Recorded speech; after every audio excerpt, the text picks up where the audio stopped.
Hey, so the game I've been working on for the last few months has reached a bit of a turning point in that now I'm playing it for fun, for its own sake.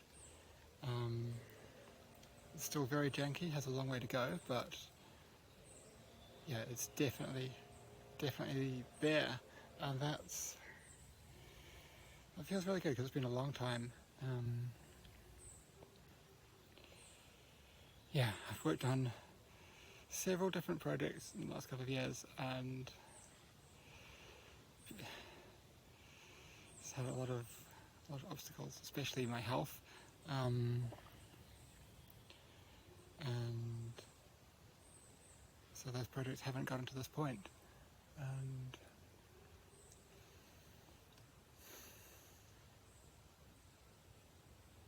yeah, so now having reached that point, I know it has the momentum that I can be confident that it will. If I just keep putting time into it, this one will come out. I'm not going to announce it yet because that's a thing that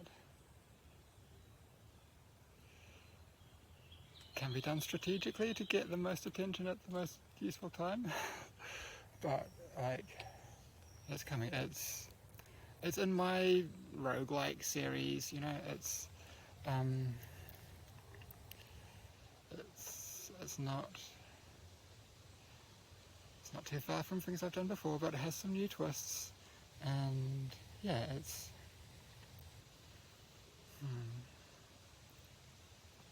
no. So that's the good.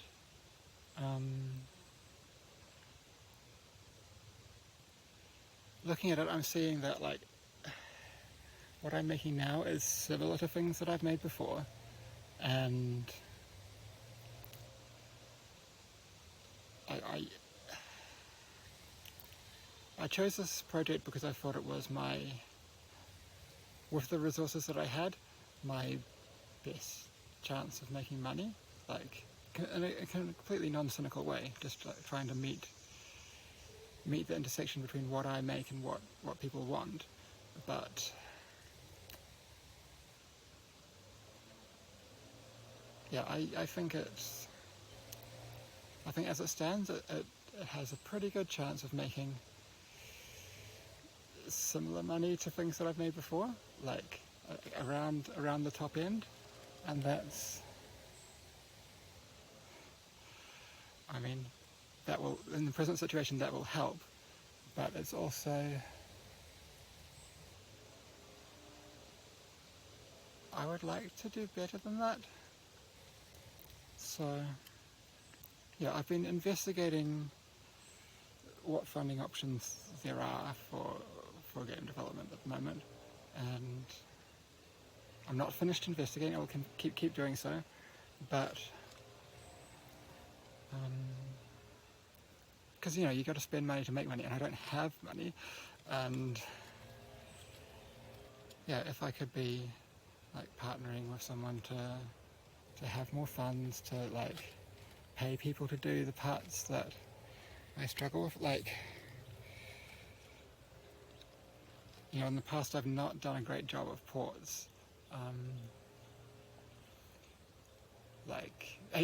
For example, I released, the original free version was on PC, but then I released it on iOS a few months later after I'd built up a good polished version, and then I didn't release that on PC for more than a year after that, and it did quite well on iOS, and it completely flopped as a PC release, and I think that's largely due to it not being at the same time.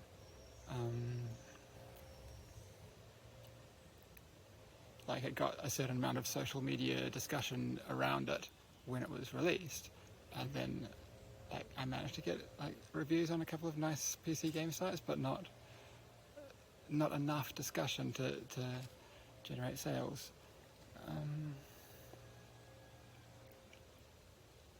I've the games that I've released on Apple telephones, people ask me if they can be on the Android telephones as well, and that's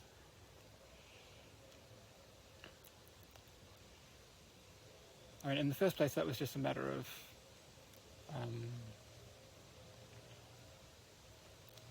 I had invested, like I had bought an iPod Touch so I could make games for that platform, and like to buy another mobile device as well at the same time was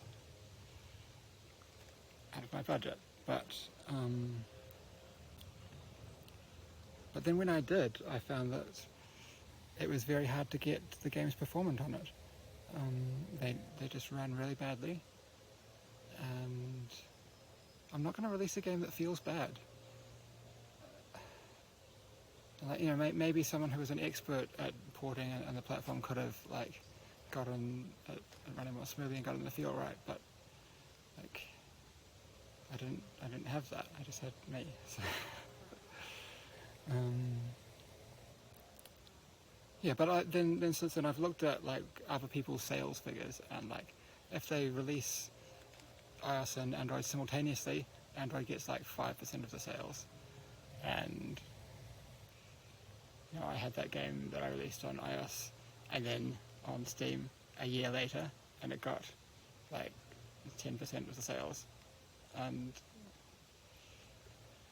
like if you multiply those together, it's for like Android being a much less selling platform and an incredibly late release, like it's really not likely to be worth it.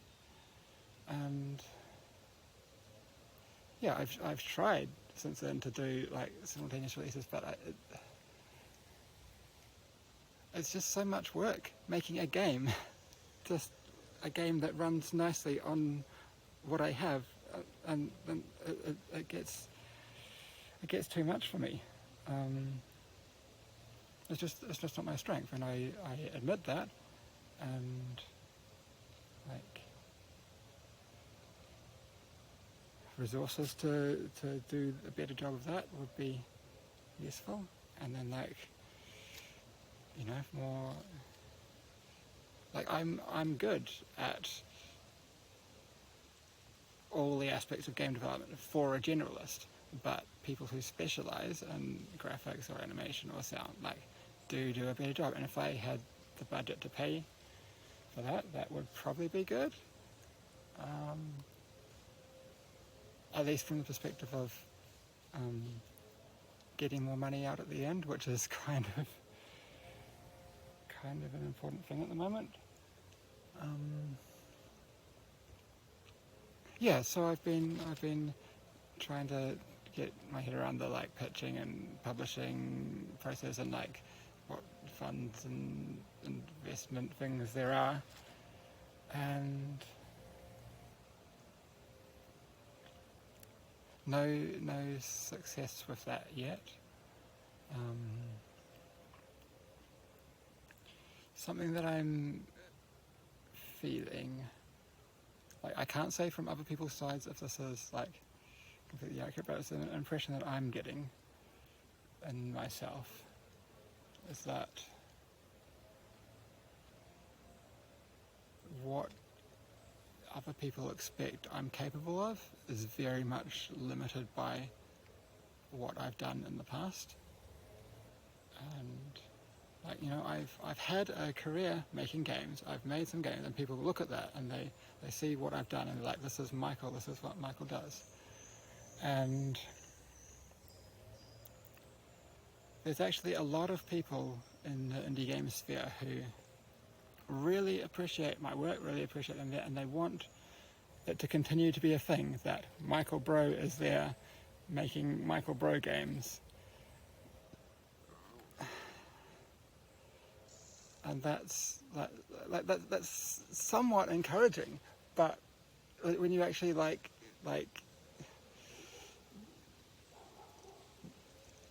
try to see what can be done with that, it's clear that they have their idea of what a Michael Bro game is constrained by what I've done before, and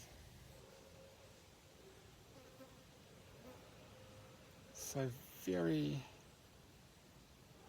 likely I will be able to find financial support to work on a very similar scale to what I've done before.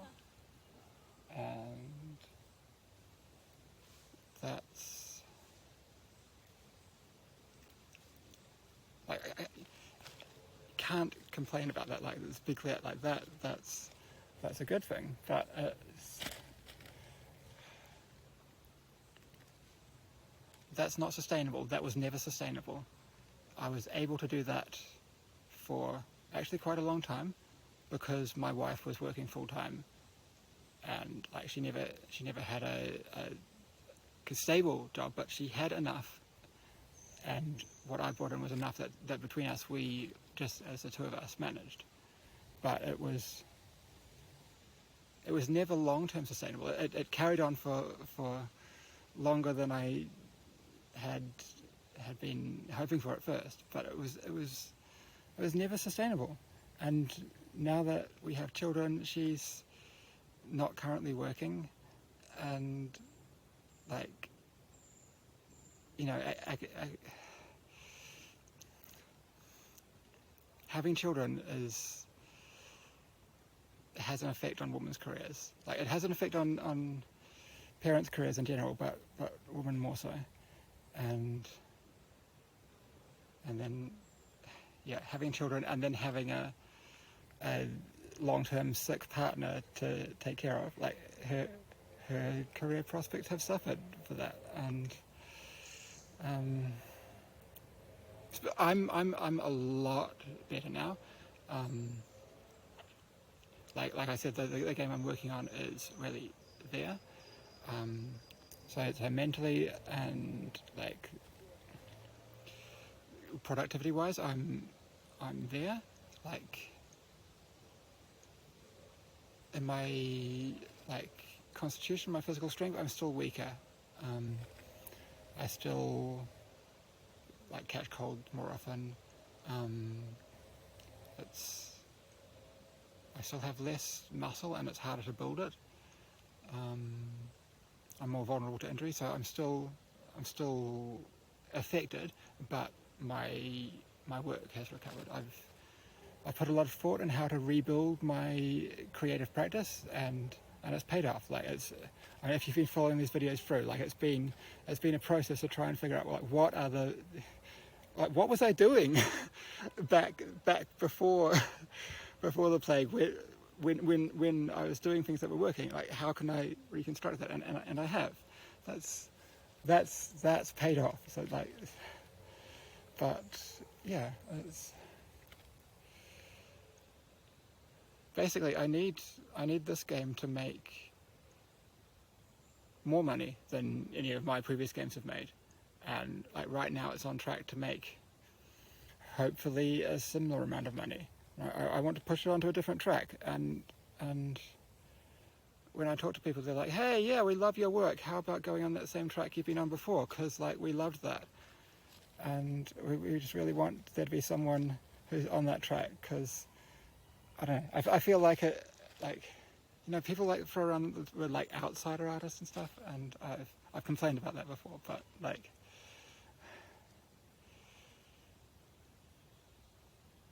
people want there to be like this hermit in his cave, like making these things that like obviously they're not commercially viable stuff, but it's exciting that work is happening, and that there is anyone like with a really artistic perspective, and it just like helps validate the whole industry that there's a few people doing that. So like, you know, I don't want to be your token hermit. I don't want to be like a NPC in someone else's movie, just like giving flavor. Right?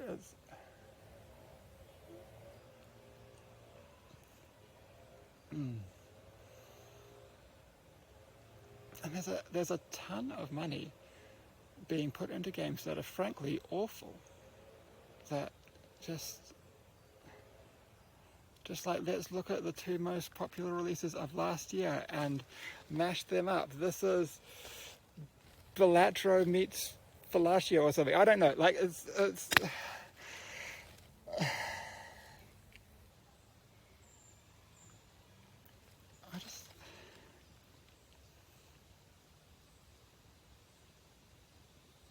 like I'm not going to like deliver an ultimatum and say like, if this game doesn't make enough money, I'm out. But that's almost the case, right? Like, I'm gonna make my best effort at pushing this one to a level where it will bring in a greater income than what I've had before. If that doesn't work, I'm not out. Like, I can't get away from making out, but like the next one will be, 10 years later rather than 2 years later. It will just be something that I do. I'm not sure what I'll do because, like, I'm maintaining my health and working quite well now, but that's a good thing about doing this, being self-employed, being in full control of my own work, is that if there's a day that I just feel no, I just shouldn't, then I can just not. That's a blessed position to be in, and I think I've made a much better recovery than a lot of people who were similarly long COVIDed to me, by being able to do that. And yeah, some like clickbait headline: the key to recovering from medium-term fatigue.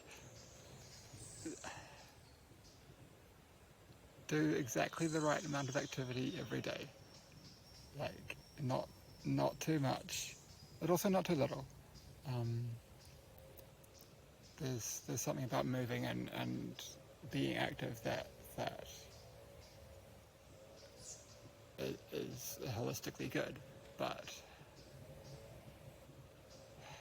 I've probably talked about this on here before. There's a medical approach called, what's it called?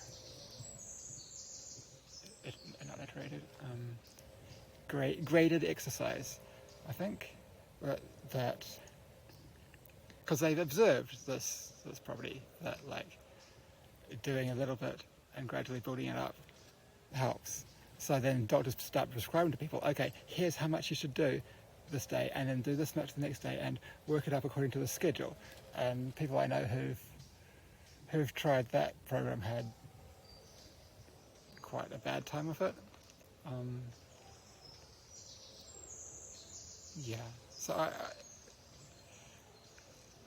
how I'm doing is trying to have my interoception, my internal sense of what is good for me right now, and do that.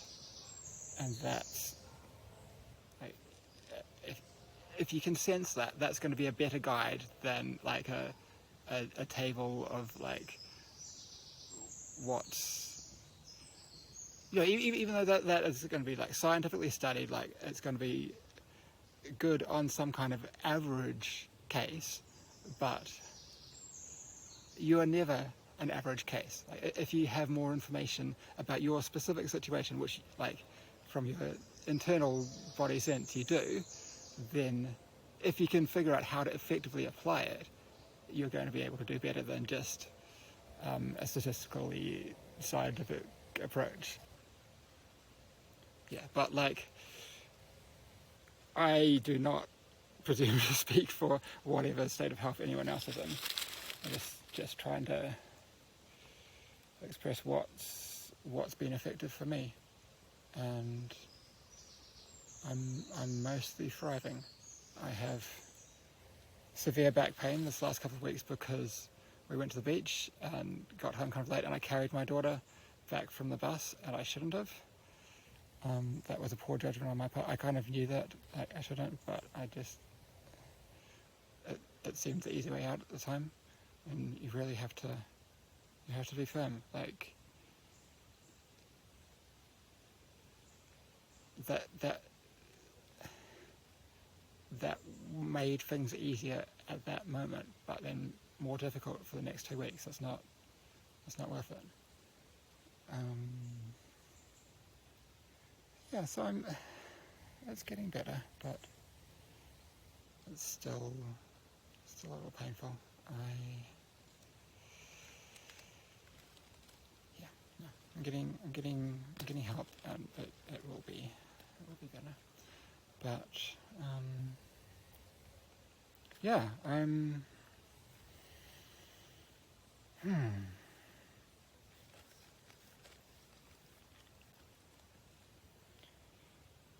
I've made a lot of games, and like I said, it wasn't sustainable, but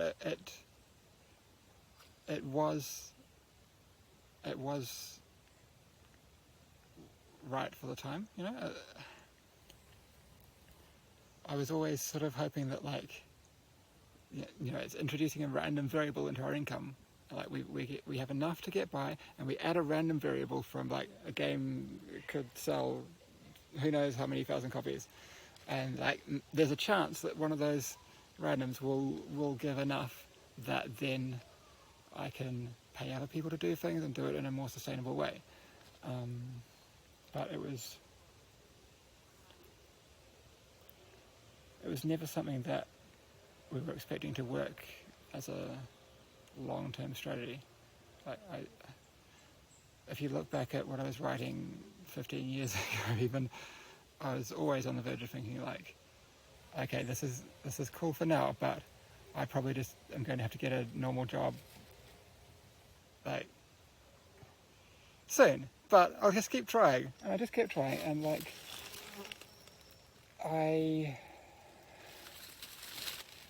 my games are highly acclaimed. They haven't won any awards, but people think they've won awards because, well, they've been nominated for a bunch of awards, and yeah, I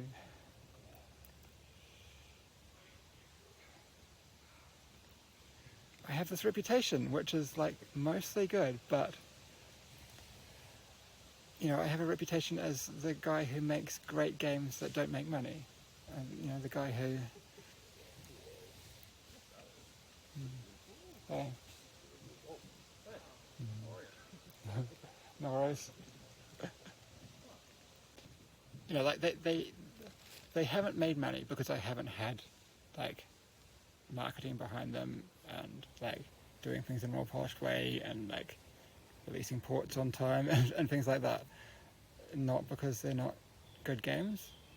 And like the slot that people try and fit me into is this, like, game designer, like a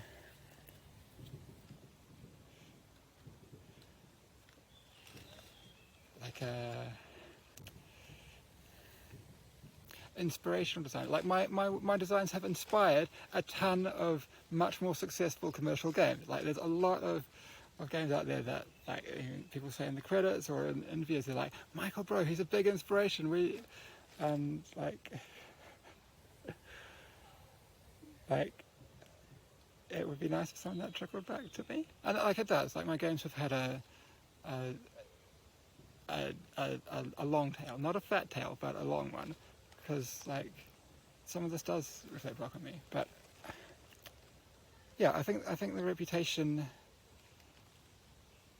People tend to forget that my games are actually fun, right? Like this reputation is like a mystical, like, design genius, like whatever that means. Like people think that it's like clever design for its own sake, and they want there to be design for its own sake that's clever, and that they want that to be around to validate the domain of game design, but they I make fun games that people like.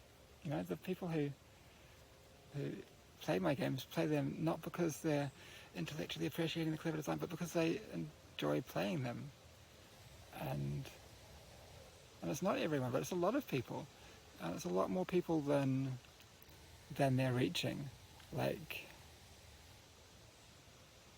when I just like show them to random people, teenagers, like like people who aren't in the game circles, they just, you know, it can be hard to get my iPad back sometime if like a teenager's like play one of my games. It's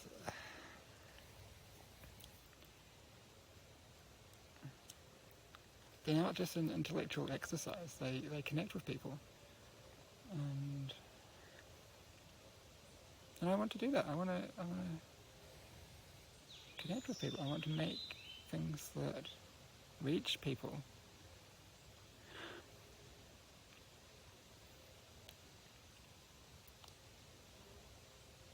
So yeah, I'm trying to figure that out, and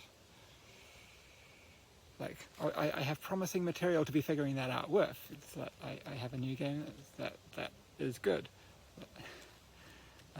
but yeah,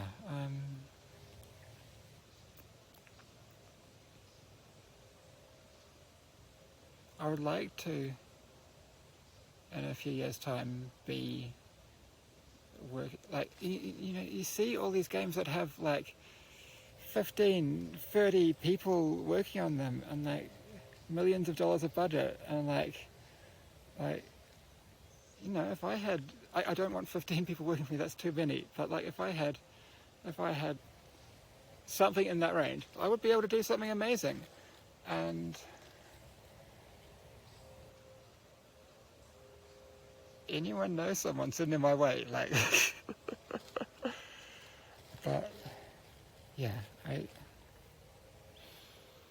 I said last time I posted on the Patreon, I said that I was trying to finish up this jam game that I started.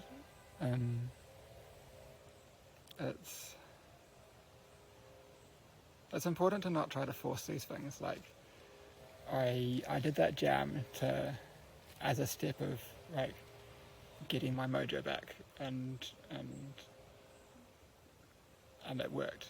Like I did that little retreat and jam, and I made something, and I got things flowing, and then I started working on this, which is the perfect thing to be working on.